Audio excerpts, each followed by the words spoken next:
that movie off as kind of being like The Hangover with chicks. And that's not... I'm usually not one to say that, you know, you can't stereotype like that, but honestly, it wasn't all that uncalled for in this case, because after The Hangover, everyone is making Hangover knockoffs. Really. It's like when Something About Mary came off and everyone was trying to copy the Farrelly Brothers type formula. The Hangover is like that squared, where like once The Hangover hit it big, everyone wants to make a Hangover movie. And so when Bridesmaids come out and it looked like The Hangover, it really did. People kind of chalked it up to that, and that was really not done for assessment, I thought, but apparently it was, because the reviews I've heard so far, that Bridesmaids are really good. Now, I don't know. I couldn't tell you whether or not I didn't see Bridesmaids, but whether I made the now, I wasn't gonna see Fast Five. I can't remember like the last movie What was the last big movie I saw? Maybe Rango. I'm trying to. There's got to be something in between, but I saw Rango. That was a good one though. I actually. But that was like 2 months ago. Honestly, the last big movie I probably went to was Scott Pilgrim. Black Swan. I saw Black Swan. That was the last one for me. Was that? Also True Grit. I saw True Grit. I'm talking in theaters. Like it's been a drought for me. Releases. I was actually going to go see Fast Five because that was another one I've heard really polar reviews on. Where like it's horrible and it's really awesome. I'm a big fan of The Rock, so like I was going to go see that just for The Rock. Still might go. I don't know. But anyway, I'm going to wrap this up, so hopefully we've informed you and entirely spoiled the movie of Thor for you. I'm very sorry. I don't think we spoiled it. Loki's a bad guy, everyone. Don't trust Loki. He's the god of deceit. What? I know. If only fucking Thor had gone to Earth earlier and picked up a children's storybook about Norse mythology and opened it up. Loki, you see this shit they wrote about you? Yeah. It's fucked up. Don't read that. They're lying. Clearly they're lying. They're jealous of us, Thor. You're correct, brother. You should totally go to Jotunheim and kick those frost giants' ass. Think so? Yeah, totally. I see no reason to doubt your wisdom, brother. Oh, God. Yeah. Okay, so that's Thor. That's all I got. Bye.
I love to read, as you can probably tell by all the books that surround me, especially D&D books. In fact, as a kid, I basically lived in the library. It's basically how I got started with role-playing. I would just sit there for days and tear through their collection of choose-your-own-adventure books. My favorites were the Lone Wolf and Grey Star books. There was an official Dungeons & Dragons choose-your-own-adventure line, and for the budding scientists among us, you can't do much better than the Time Machine series.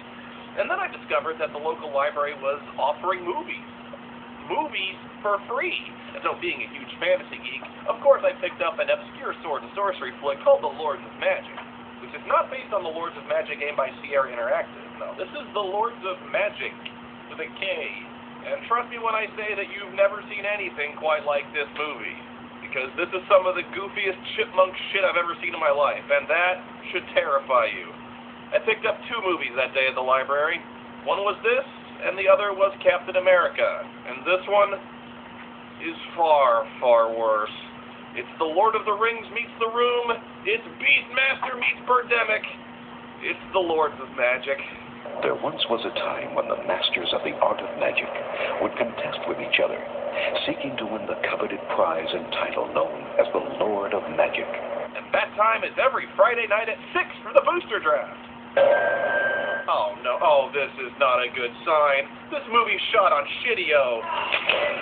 Jesus Christ! I'd go get my Cinema Snob costume again, but I wouldn't want to make Brad mad. I already punched Obscurus Lupa right in the face. Come here! Fatality. Door was open. Anyway, the movie starts off by showing the Dark Lord of Magic Salatin attacking the king's castle so he can kidnap the princess, because it was kind of boring back then. That's kind of what you had to do. Lords of Magic! Because nothing says fantasy epic like Times New Roman. Theme song sounds like I'm booting up King's Quest IV. Our heroes are brothers Michael and Ulrich Redblood, Merlinite Wizards of the Realm. The best way to tell them apart is Ulrich has the epic beard and basically acts all the time like he's in the Dead Alewives Dungeons & Dragons group. Ulrich, please, permit me to return to my book. Why, take thee, little brother, thou shalt partake in the oldest magic on earth. What magic be in a tavern? There be wenches in a tavern. Okay, but if there's any girls there, I want to do them. Ulrich knows what the ladies like, and that's a wizard who looks like Al from Home Improvement. The kind of beard that lets the girls know it's tool time. Hello? Hello? Michael can't exactly compete with that. I guess girls just aren't into the whole Kirk Cameron look. Is it something a wizard might put right? I can find lost friends. Exorcise ghosts. Cure the plague. Turn frogs into toads. Restore maidenheads. Oh man, I gotta stop drinking water during these clips. They are having a jolly time singing something bawdy when suddenly guards come in, whack the wizards in the back of the head, and drag them in chains before the king.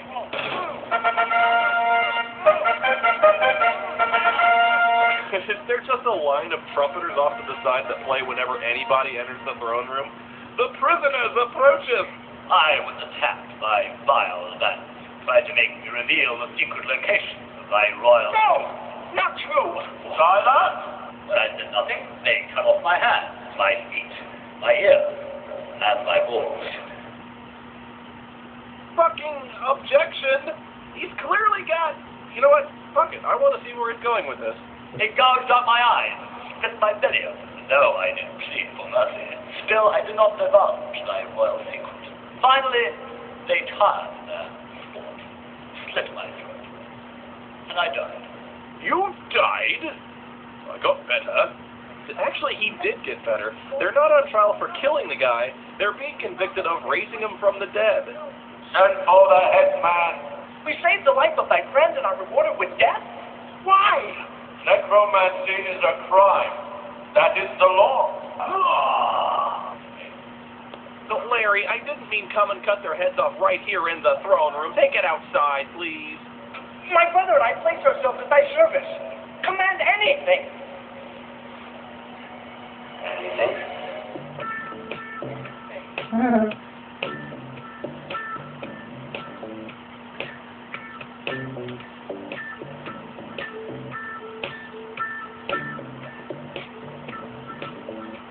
The king tells the guys he'll pardon their crime if they're bad enough dudes to rescue the princess and kill Salatin.